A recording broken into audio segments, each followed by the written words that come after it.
Sí, casi podríamos decir que la economía española va como una moto para el sector público, un sector que vuela desde que Sánchez llega a la Moncloa, que ha crecido de una manera enorme, que está explicando el crecimiento del PIB unido a la inflación que hemos sufrido durante estos últimos años y que lo que está haciendo es separarse cada día más de la realidad que vive el sector privado, que dicho sea de paso es el que permite que se pague al sector público, porque no olviden ustedes que todo el dinero del que dispone el Estado, más allá del endeudamiento público que terminamos pagando el sector privado, pues todo el dinero del que dispone el gobierno para gastar en gasto público, en empleos públicos, etcétera, etcétera, sale del mismo sitio, del bolsillo del sector privado, sí, de los empresarios, las empresas, los autónomos y los asalariados, es decir, de todo el sistema productivo, de toda la red productiva. Sin sector privado no se podría pagar un solo euro, una sola nómina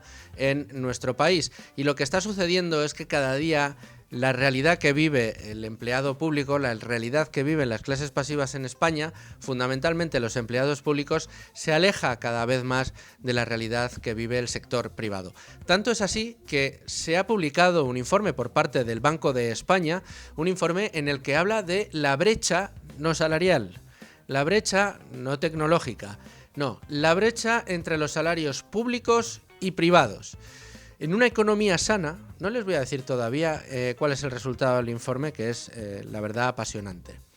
En una economía sana, donde un sector privado pujante, con libertad para poder tomar los acuerdos que estime necesarios, con libertad para poder mejorar sus productos y servicios y poderlos ofrecer a un mejor precio en una economía pujante y creciente, lo lógico y normal es que maneje salarios, sueldos, remuneraciones mayores a las que ofrece el sector público, siendo estas, insisto, si estuviéramos en una economía sana, en un país sano, los empleados públicos serían aquellos que estarían prestando sus servicios por ser aquellos de mayor cualificación profesional posible.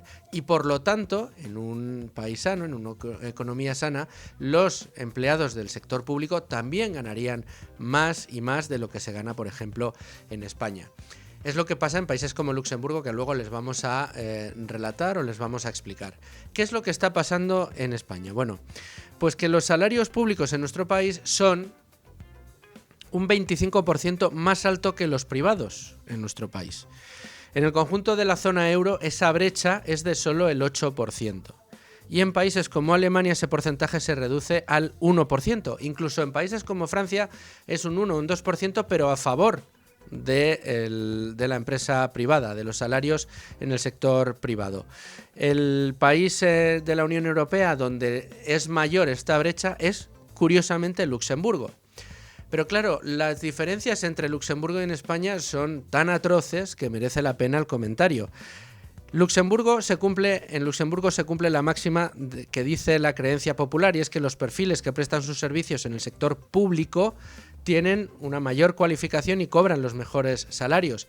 ¿A quién se elige para dirigir los destinos de un país, para tratar de prestar servicios cuando está cobrando del erario público? Pues se trata de elegir a los mejores, y para que estén bien incentivados se les pagan los mejores sueldos. Esto es lo que sucede en Luxemburgo. No en vano, en Luxemburgo la brecha salarial es del 30%, y es del 30% porque el salario medio en Luxemburgo es de 74.000 euros y el salario medio bruto del sector público es de 104.000 euros. Es decir, la media de lo que cobra un funcionario en Luxemburgo son 104.000 euros, cuando la media de lo que cobra cualquier persona, el salario medio en Luxemburgo, se acerca más a los 74.000 euros.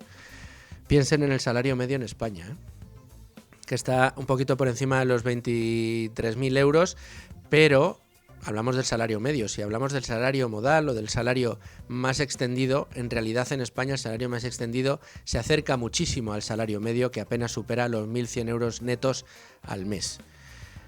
Es decir, que en España el problema por el que esa brecha sube, y lo hace casi tanto como en Luxemburgo, no es porque los empleados del sector público sean muy buenos y los empleados del sector público sean los mejores elegidos y estén muy bien remunerados para poder estar incentivados lo suficientemente bien para que presten sus servicios, ya que están cobrando del erario público, es decir, de lo que le cobran al sector privado. No, en España sucede al contrario. En España, donde existe el mayor volumen y donde existe la mayor brecha entre lo que cobra un empleado público y lo que cobra un empleado del sector privado, es precisamente en las capas más bajas de cualificación. Es precisamente en los salarios más bajos. Ahí es donde se produce la diferencia. Mientras un empleado del sector privado, al que se le priva, valga la redundancia, de entre cotizaciones sociales e impuestos prácticamente la mitad de lo que gana para pagar al sector público, resulta que un empleado público en esas condiciones está ganando prácticamente el doble. Sí, prácticamente el doble en la mayoría de los casos. Esto es un problema capital de nuestra economía. Es un problema evidente. Y si lo sumamos a un problema añadido, y es que cada vez menos personas del sector privado tienen que hacerse cargo de las nóminas y de los salarios y de las rentas del sector público, es decir, de empleados públicos, de pensionistas y de parados, nos da una ecuación que no sale. Nos da una ecuación de un país que desde luego ni va como un cohete, ni va como una moto, ni va al sitio al que todos querríamos que fuera, que es al sitio de la prosperidad, al sitio de vivir cada vez mejor, al objetivo de que la gente prospere, las empresas prosperen y cada vez las personas de un país tengan mayores recursos para poder dirigir sus vidas con tranquilidad. Bueno, pues la estructura salarial entre públicos y privados unidos a las distribuciones entre pasivos y activos, es decir, entre las clases que consumen de las arcas del Estado y los que tienen que llenar esas arcas del Estado, es cada vez menos propicio. De todo esto les vamos a hablar hoy, pormenorizadamente, como siempre, con todos los datos. Pero antes nos vamos a repasar qué nos trae la portada de Libre Mercado en el día de hoy.